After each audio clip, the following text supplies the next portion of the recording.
is the ability to do this every day, is the ability to kind of really integrate this into my life right away, have an effect on that moment and the next and the next. I think there's a hard way of doing it, which is like a lot of repetition, etc. And then with PSYCH-K, you go more on the subconscious level. So you still have to do some work, but it's much easier. That path has already been provided.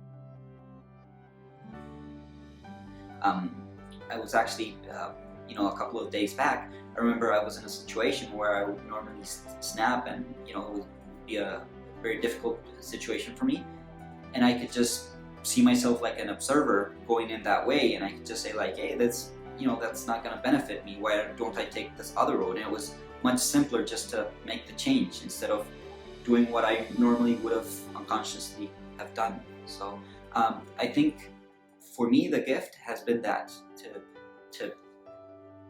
to define what I want and to have the tools necessary to do that.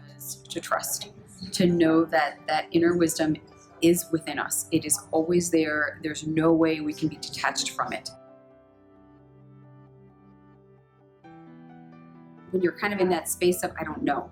So to have tools to actually deblock that, to have tools to stop working just from your conscious, just kind of from that logical mind, and really go deeper and talk to that inner child or talk to your subconscious and really design and recreate your life.